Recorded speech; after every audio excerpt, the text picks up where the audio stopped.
for somebody that's tuned into this point, whatever kind of diet they're on and are going to continue as they try and lower their oxalates,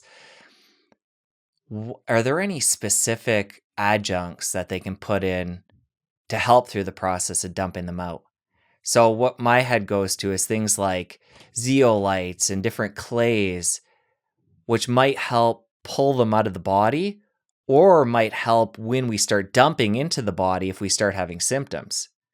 Is there any science showing that those or other compounds that we can include can help facilitate an easier dumping?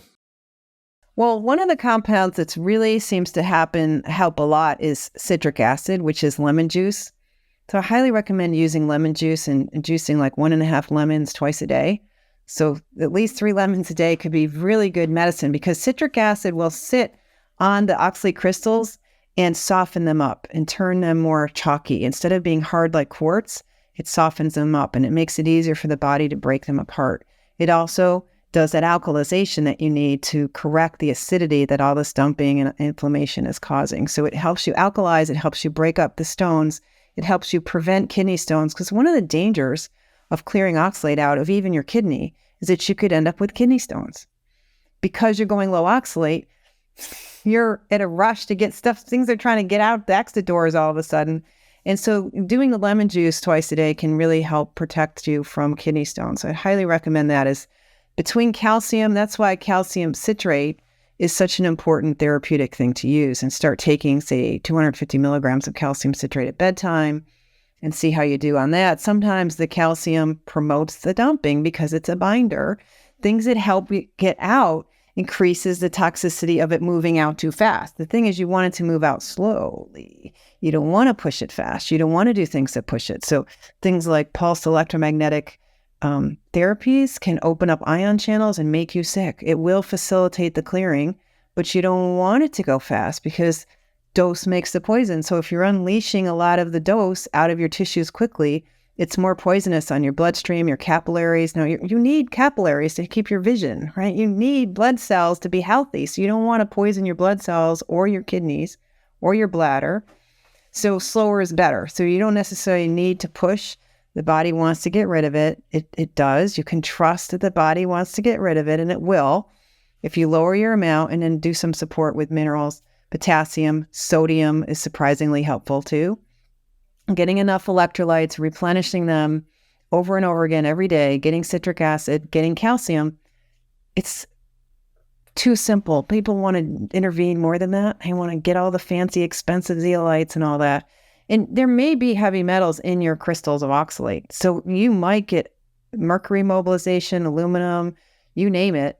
Heavy metals will probably be being released at the same time. So there may be times when it makes great sense to have zeolite and clay in your program. Got it. And what about things like using the sauna, going for walks, lifestyle modalities that can help the process? Very critical. Very critical. Sauna is my all-time favorite thing for lowering inflammation, improving endorphin levels, improving your blood flow, improving your skin excretion of all things. I highly recommend frequent short sauna and fitting that in as often as you can. Cold showers. I haven't had a hot shower in maybe 4 years now. I love them. They're really, again, it's a sort of endorphins thing that just helps your whole system work better. And getting outside in the daylight, going out in bare feet. These are all fantastic ways to support your system's ability to keep the ship up, straight up, and be able to sleep enough and be able to function during the day. All those are great. Getting mild exercise and keeping it reasonable, not pushing to the limit, being inside your capacity, listening for what you're up for today and honoring that so that you don't over push. Because if you over exercise, jump around on a trampoline a lot, keep the tissue massages, do all these therapies, you can stir up things and your system may not be ready to cope with all of that. A big part of the message today that we want to be patient, take our time with this, not rush it. And it can be a multi-year process. And I would assume it would be an ongoing process because we're going to continue to make oxalates and bring them in through the diet. Even if we're aware, it's still going to be part of our life. So it's not going anywhere. It's not going anywhere. You're absolutely right. We just need to be aware of it, be patient, trust the body, and start respecting the potential toxicity that we're facing. And I'm hoping that more and more people will be aware of it when they're trying to get pregnant, have healthy pregnancies, do breastfeeding, and raise children, because these are very precious times in life that you can't redo. And oxalate is potentially interfering with effective growth and development of young children. It's common knowledge the importance of drinking a lot of water and keeping hydrated. But as somebody who is going to be dumping and pulling oxalates out of the body and hopefully getting them out of the body, how important does hydration become? Yeah, and you want to hydrate in ways that gets to the tissues. So I recommend mineral water, salted water.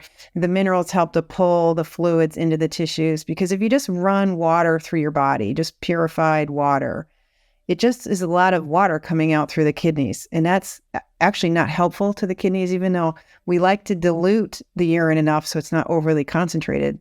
You're actually overworking the kidneys by overdoing the water if it's not mineral water. Okay. It just, as we're thinking about, expelling these from the body and helping the body with that process, hydration comes to mind. So It's very important. adding things to the water, though, that's a key piece. Very important. So and the body actually does this for you too. When you're clearing oxalates, you tend to have higher volume of urine.